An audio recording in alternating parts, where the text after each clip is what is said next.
श्रीराम समर्थ. ब्रह्मानंदं परमसुखदं केवलं ज्ञानमूर्तिं द्वन्द्वातीतं गगनसदृशं तत्त्वमस्यादिलक्ष्यम् एकं नित्यं विमलमचलं सर्वधी साक्षिभूतं भावातीतं त्रिगुणरहितं सद्गुरुं तं नमामि. भगवान गुरुदेव, आपल्या चरणकमली आमचे शतशः प्रणाम असोत. आम्हा संसारी लोकांच्या आत्मकल्याणासाठी अहोरात्र झटणे हेच आपले जीवनचरित्र होय. आम्ही आपले खरे मानसपुत्र आहोत. आपण भगवंताचे नामधन आमच्यासाठी ठेवले आहे. त्या नामात गोडी उत्पन्न व्हावी आणि आमचे मन नामात रंगून जावे, हीच आमची आपल्या चरणी एकमेव प्रार्थना आहे. जय जय रघुवीर समर्थ. देहबुद्धीच्या विस्मरणाकरता नाम. आपली आपल्याला ओळख करून घ्यायला नामस्मरण हाच उपाय आहे. परमेश्वराचा अंश प्राणीमात्राच्या ठिकाणी आहे खरा, पण हेच जाणण्याची बुद्धी मात्र मनुष्य प्राण्याच्याच ठिकाणी आहे. पण त्याची अधोगती कशी होत जाते पहा. जीव मुळात परमेश्वर स्वरूपच असल्यामुळे तो प्रथम म्हणतो मी तो म्हणजे परमेश्वर आहे. इथपासून घसरत तो म्हणतो मी त्याचा आहे, आणि अखेर त्याचा माझा काही संबंध नाही इथपर्यंत तो खाली येतो.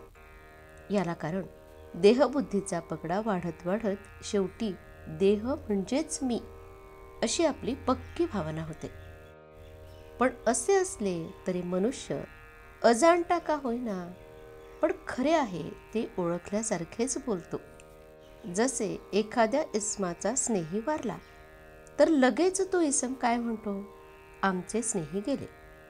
याचाच अर्थ समोर असलेल्या देहाला तो स्नेही समजत नसून त्यात असणाऱ्या चैतन्याला, ईश्वरी अंशाला तो खऱ्या अर्थाने आपला मित्र समजतो.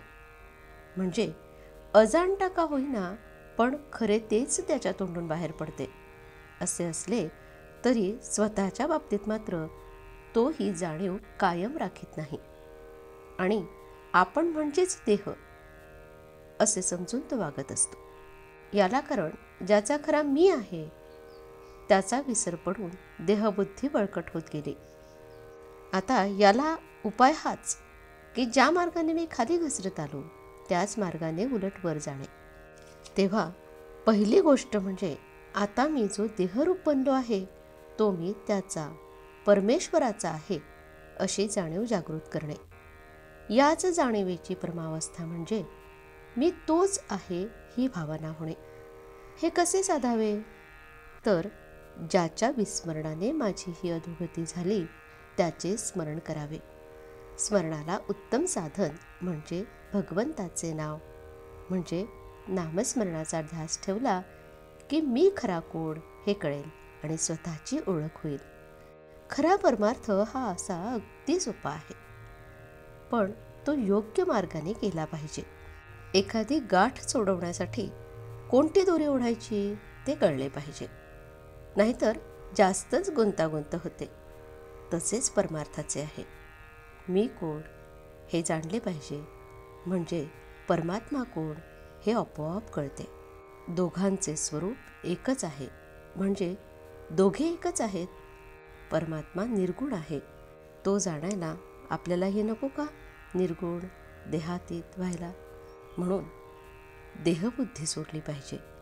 कोणतीही गोष्ट आपण जाणतो म्हणजे आपल्याला त्या वस्तुरूप व्हावे लागते, त्याखेरीज जाणणेच होत नाही. म्हणून परमात्म्याला जाणण्यासाठी आपल्याला नको का परमात्मा स्वरूप व्हायला? यालाच साधू होऊन साधूच ओळखावे, शिवो भूत्वा शिवम यजेत असं म्हणतात. आजचे बोधवचन.